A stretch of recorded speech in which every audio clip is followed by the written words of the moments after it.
Hello, this is Dr. Mike, and it's my joy to be able to talk to you this week about some of the materials that we're going to be dealing with during this week 3 of our discussion of Western civilization. I think that you will find it to be quite enlightening, and I think you'll find some tools here that will help you throughout your academic career as far as writing. I realize that not everyone may be a history major, but this is a history class. And so we will deal with it from the parameters of how history is written, both as a non practitioner and as a practitioner or a historian. It is important that we kind of learn these skills. This is another skill that we put away in our toolbox that we will use all throughout our lives. And so I'm hopefully whether you are going to be a historian in the sense of teaching or working in a museum or anything like that, if you have any interest in local history, family history, genealogies, any of the many aspects that we deal with, you are technically an amateur historian at least. And so it doesn't hurt you as an amateur to learn how history is actually done. A little bit last week and this week, we're talking about artifacts, and artifacts are the rudiments, the leftovers, the things that are left from civilizations that we use to kind of piece together a story of what happened. And let me, while we're talking on that subject, let me encourage you to think in terms of models. We don't have eyewitness accounts in many of these places. We do some we do not, many we do not.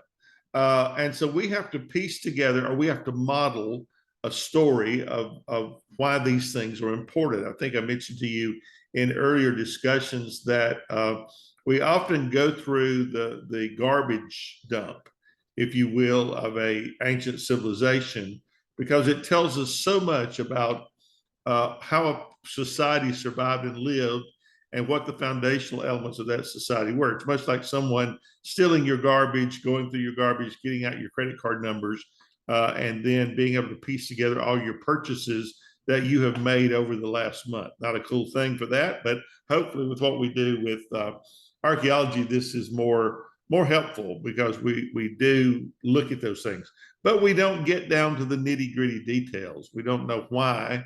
Just like they wouldn't know why you purchased something on your credit card. We just know that they did, but we don't know why they did or what the surrounding story might have been. And so we really can't make up those things. So we're limited in somewhat in our scope when we deal with relics and artifacts, but we do know their importance because without them, we would not have anything many times to piece together a society. One of the interesting stories in recent years has been the rewriting of the history of Greece, because from all we knew or all that we understood, there were not two societies that preceded the Greek world, even though Homer wrote about them in his writings, the Mycenaeans and the other societies, and we kind of said, oh, he's just writing. It's kind of like, years ago there was a preacher up preaching, and he sees that the Baptist guys come into the church and he's stealing their hats and coats. And so while he's pretty didn't want to alarm anybody, and he didn't want to scare the thief off. So he says, they're stealing your hats and coats. And he went on preaching. A few minutes later, nobody had moved, nobody had taken action. And he said it again. And again, nobody left. And so after the service, everybody gets ready to leave, and somebody had stolen all their hats and coats. And he said, well, I told you 3 times. And they said, oh, we thought you were just preaching. Well, sometimes that was the way history is. We don't pay attention to the things that happen. As a result of that, in the 1980s, we discovered through archaeology that there were 2 preceding societies before Greece that laid the foundation for the Greek society. And so most of that history had to be rewritten. The model was wrong, if you will. And a model is like that. It can explain lots of things, but then there may be an alternative model that would explain the same things in a different way. So our job as a historian, our role as a historian, is not black and white. It can be quite gray sometimes, and you can have a different perspective on history without really thinking about it. We all have a bias that will show up in our writing, no matter how many times we try to prevent that from happening. We tend to always, it'll always come through in our writing. So this week you're going to look at relics, and it's just interesting to me that in the news this week I published an article about returning pottery to Guatemala that had been taken during the Spanish era, and I thought that was interesting that it showed up in today's news. And then with the death of Queen Elizabeth, you have all of these areas begin to talk about England returning the things that they had stolen during their imperial period. Most of the crown jewels and many of the things in our museums and things are from our conquering and taking other people's and hauling off their stuff and building our museum so we can go through and look at what great conquerors we are. And we've talked about the ethics of that in the discussion board last week. And so I hope you will continue to think about the rightness or the wrongness of some of that. Of course, as I mentioned in my conversations with you, it would probably lead to the closing of many of our largest art galleries and museums in the world if we actually gave back everything we had taken from other peoples. We'd probably strip those down to nothing because we basically got those during our imperialistic era. And of course, those things are always about a debate. And I just thought it was interesting that Queen Elizabeth's death had prompted all of these discussions from all the areas where they have once had been the imperial power. So pay attention to that. The important thing is that the history we're discussing is as current as this morning's newspaper. I want to spend the rest of the time I have with you to talk about writing conventions because you're going to be writing a fairly decent sized paper this week on an artifact, on the history of the artifact, which is something you would be really doing as a historian. You would take this artifact and you would investigate the history that we know and the peoples that were involved, and surmise how this artifact might tell us a story about the people involved. Writing history is not like writing an English paper. Most students kind of have not been exposed to that idea before. And so they come to this class thinking that we're, doing all things, continue as they were from the beginning. That is not true. Realize that there are different kinds of writing, if you don't know that already. That history writing, English writing, writing a letter, writing a reflection, all of those things are different kinds of writing that you can get away with different things. And so you need to think about that as you go through this exercise. History does not use a lot of adjectives in its writing or descriptive tales. I mean, we don't use a lot of, our writing is very concise, it's to the point, it's straightforward. I liken it to a surgeon who goes in to do surgery. He does the opening, he gets in, gets out, sews it up, and he's done, and he's gone. We don't spend a lot of time in there trying to make things look pretty. But you are telling a story. There is a narrative, and that's vitally important.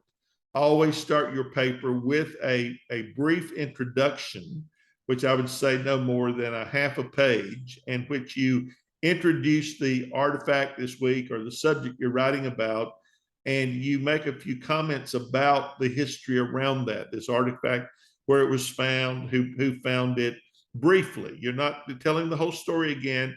You're telling your readers, hey, this is what this paper is about. You have about 20 seconds or less in that introductory paragraph to hook your reader and to draw them in and make them want to read the rest of the paper, or they will throw it aside and move on. If you use an abstract in your paper, that's another way for that. If a scholar is looking for information, they're going to read the abstract to see if you dealt with whatever particular thing it is that they're looking for. So this introduction is of vital importance. It states your thesis. I believe that this artifact is important because blah, blah, blah. So this is what I'm going to write about. This is how I'm going to talk to you about it. And this is where we're going. So if you talk about the reasons it's important, you talk about its history, you want to say that in the paper. We're going to discuss the history of the time period in which this artifact was found.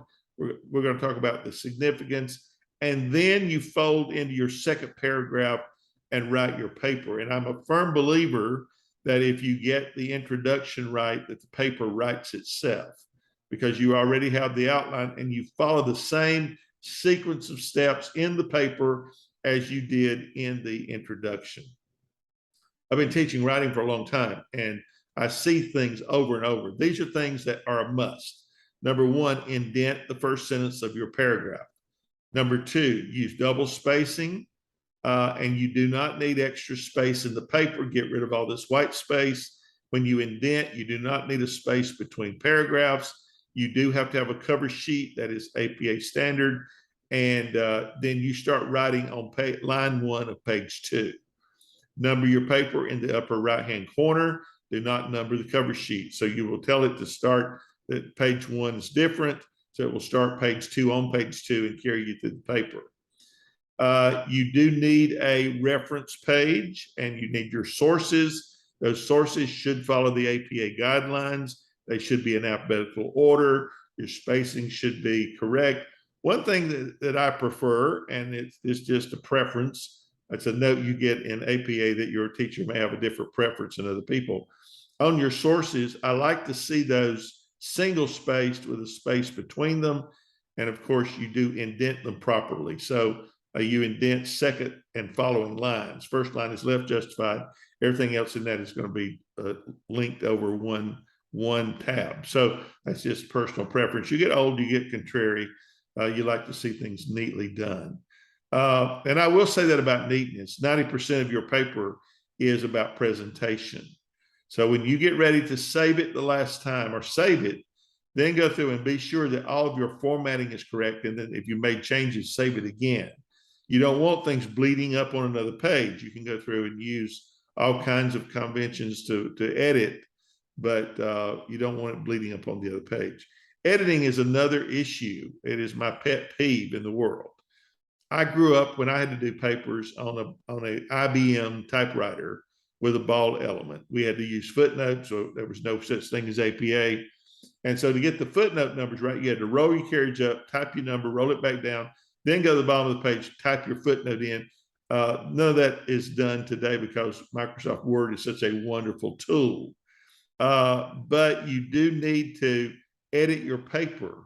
And we're using APA, so we're not doing footnotes, which is wonderful. You're doing in-text citations. If you don't know what that is, please do a review of what those things involve.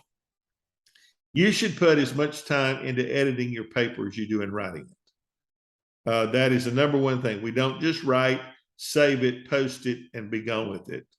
At the college level, it is a major infraction to have misspelled words and have grammar. You should have known all of that. Now, that's not to say you don't struggle with that, but there is a wonderful convention that will help you. And I beg my students to download Grammarly.com off of your computer, the free version.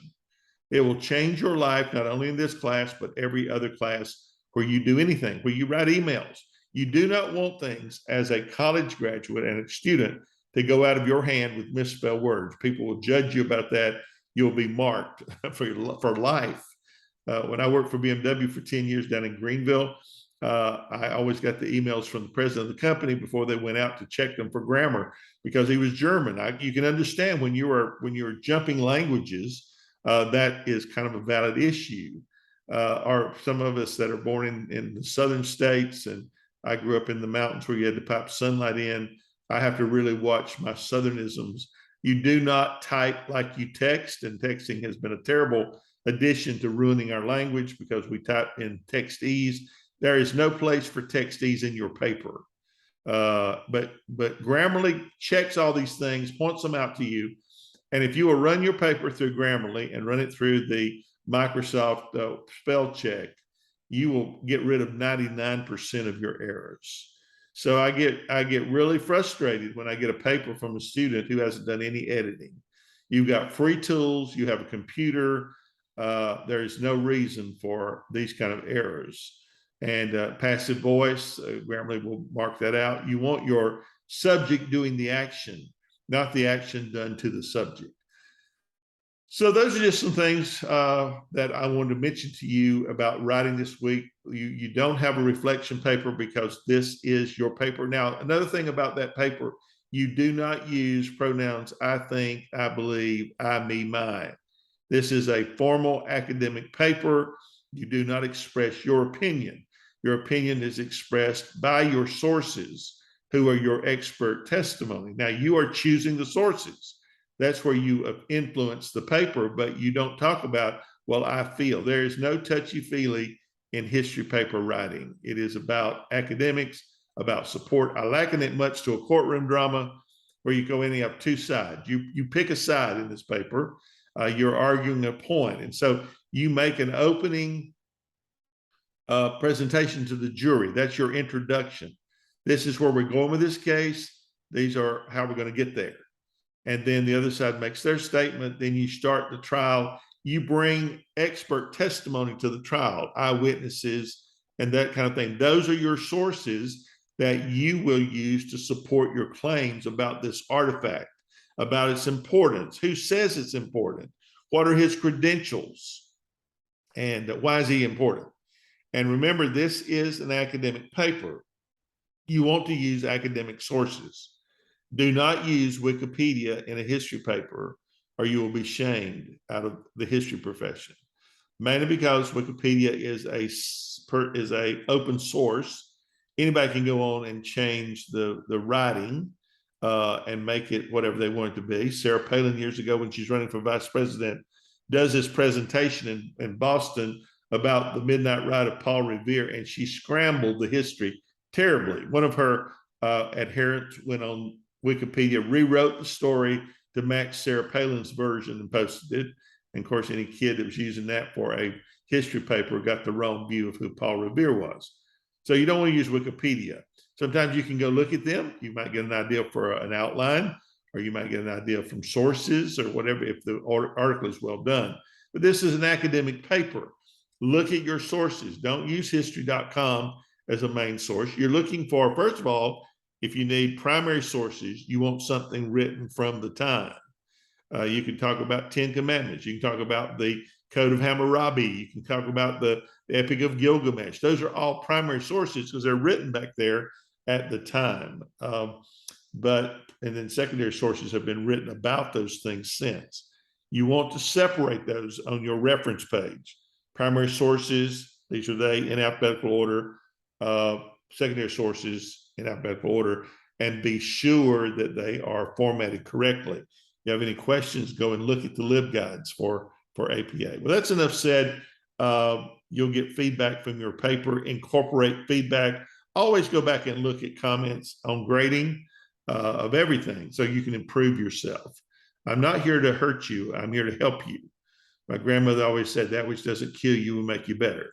Well, writing is one of those things. You might think it's going to kill you, but it will in turn make you better. Okay, thank you for the time, and we'll look next week for another conversation. In the meantime, if you need me, please call me or text me. We can have an open Zoom meeting. I would love to have group meetings if I had enough people that were interested in having conversations. It's very difficult to do without without enough people wanting to do that. But I'm more than open to setting those up if you have an interest. But at least communicate with me. Tell me what you're thinking. All right. Thank you so much. We'll see you next time.